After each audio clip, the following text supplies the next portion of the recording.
Assalamualaikum warahmatullahi wabarakatuh. Perkenalkan, kami dari kelompok 4. Di sini kami akan mempresentasikan materi Pancasila mengenai ideologi yang ada di dunia. Sebelumnya, izinkan kami untuk memperkenalkan diri kami masing-masing. Perkenalkan, nama saya Jiha Indonesia Haryani dengan NIM 1120100077. Assalamualaikum warahmatullahi wabarakatuh. Perkenalkan, nama saya Kikina Herun dengan NIM 1120100106. Assalamualaikum warahmatullahi wabarakatuh. Perkenalkan, nama saya Bella Nurfanani dengan NIM 1120100085. Warahmatullahi wabarakatuh. Saya Dia Monika dengan NIM 1120100083. Assalamualaikum warahmatullahi wabarakatuh. Perkenalkan, nama saya Mita Ainul Hikmah, NIM 1120101069. Assalamualaikum warahmatullahi wabarakatuh. Nama saya Yanti Widastuti dengan nomor induk mahasiswa 112100086. Assalamualaikum warahmatullahi wabarakatuh. Perkenalkan, nama saya Indah Nurayati dengan NIM 1120100120. Assalamualaikum warahmatullahi wabarakatuh. Perkenalkan, nama saya Sapina Tunaja.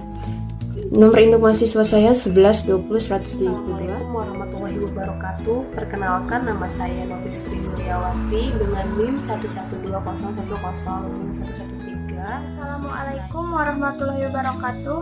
Saya Siti Jamilah, NIM 11201011. Assalamualaikum warahmatullahi wabarakatuh. Nama saya Sylvia Wulandari dengan NIM 1120100062. Baik, sekarang kita akan memulai presentasinya. Di sini saya akan menjelaskan pengertian ideologi.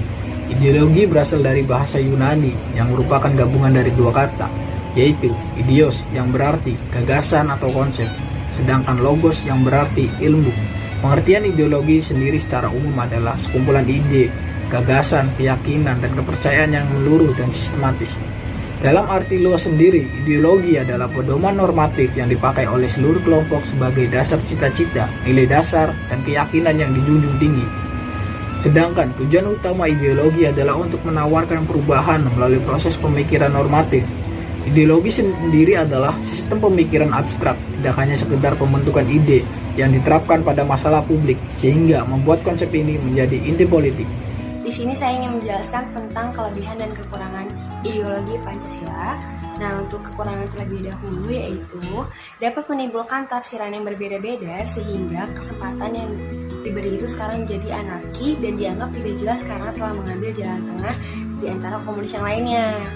Sehabis itu ada kelebihannya juga nih. Kelebihannya itu ekonomi yang menyangkut hajat orang banyak dikuasai oleh pemerintahan sekarang dan tanpa adanya pengorbanan rakyat tersebut. Dan menutup kelemahan dari kedua ideologi yang saling bertentangan sekarang sudah bersifat fleksibel. Fasisme adalah gerakan radikal ideologi nasionalis otoriter politik. Fasisme mengatur bangsa menurut perspektif korporatis, nilai, dan sistem, termasuk sistem politik dan sistem ekonomi. Tujuan fasisme secara umum yaitu membuat individu dan masyarakat berpikir dan bertindak seragam. Para fasisme ini menggunakan kekuatan dan kekerasan bersama metode propaganda dan genosida untuk mencapai tujuannya. Paham fasisme berkembang sejak Perang Dunia ke-1 dan terus berkembang hingga Perang Dunia ke-2. Namun, karena pahamnya yang keras dan menguntungkan salah satu pihak saja, yaitu pihak yang berkuasa, maka hal ini mendapatkan pertentangan dari dunia luar, sehingga paham ini juga runtuh. Ideologi ini mengutamakan kekerasan tanpa adanya demokrasi. Sekian, wassalam. Saya akan membahas kelebihan dan kelemahan ideologi fasisme. Kelebihan: mempunyai rasa nasionalisme yang tinggi, mempunyai tingkat pengawasan dan kedisiplinan yang tinggi, dapat mengambil keputusan dalam urusan pemerintahan secara cepat dan mudah. Kelemahannya memandang rendah bangsa lain, tidak percaya dengan adanya kemampuan nalar, adanya pendiskriminasian antar individu, menolak konsep persamaan tradisi yang berdasarkan aspek kemanusiaan, adanya pengawasan. Ideologi kapitalisme. Inti dari paham tersebut yaitu adanya kapital atau modal yang dikuasai oleh pihak swasta, di mana negara tidak memiliki kekuasaan di atas terjadinya sistem ekonomi dan hanya berperan sebagai pengawas saja.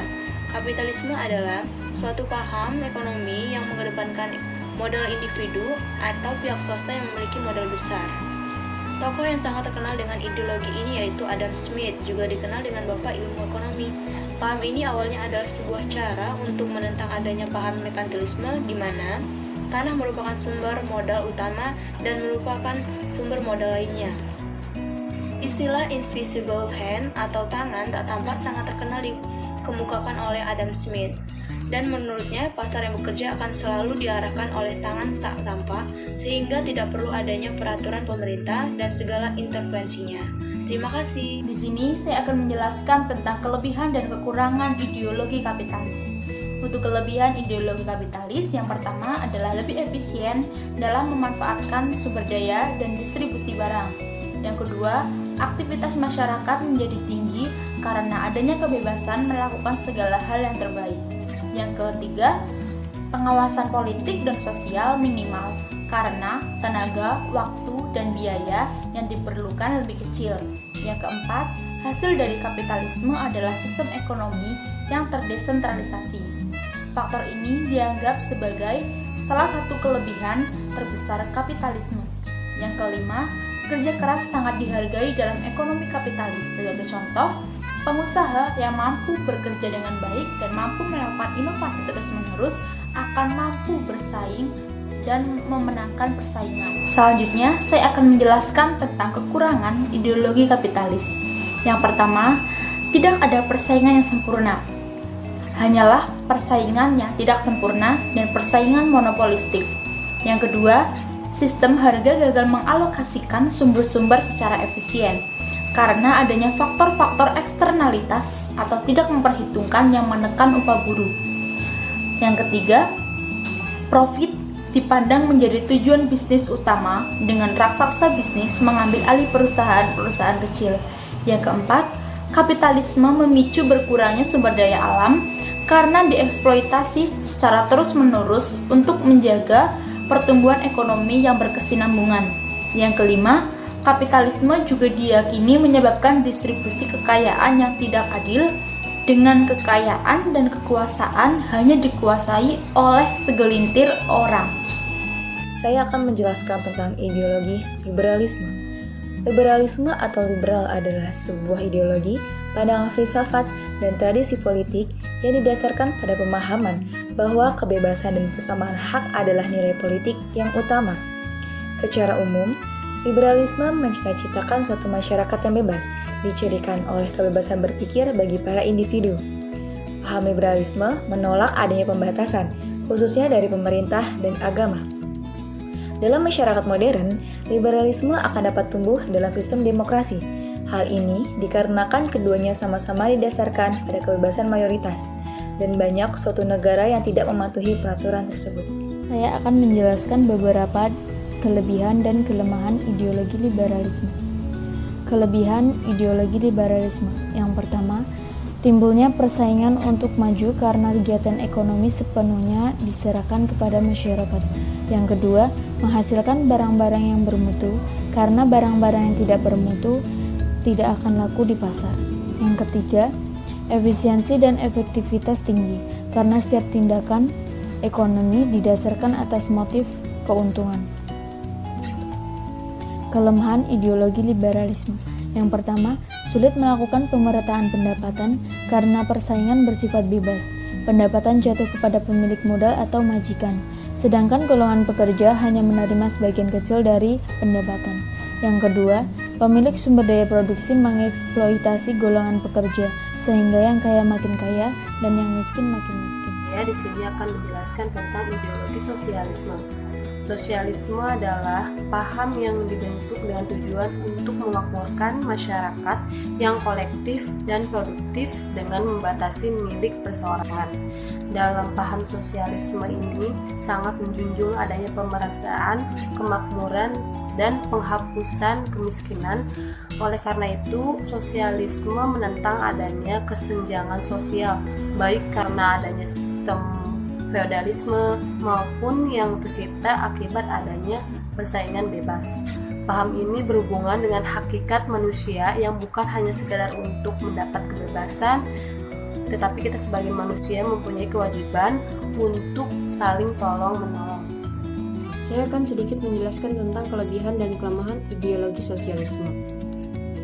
Kelebihan ideologi sosialisme yang pertama, relatif mudah mendapatkan distribusi pendapatan. Yang kedua, jarang terjadi krisis ekonomi karena kegiatan ekonomi dilakukan oleh pemerintah. Yang ketiga, pemerintah menentukan jenis kegiatan produksi sesuai dengan perencanaan sehingga pasar barang dalam negeri berjalan dengan lancar. Selanjutnya yaitu kelemahan ideologi sosialisme. Yang pertama, pers dijadikan alat propaganda oleh pemerintah. Yang kedua, mematikan inisiatif individu untuk maju. Yang ketiga, sering terjadi monopoli yang merugikan masyarakat.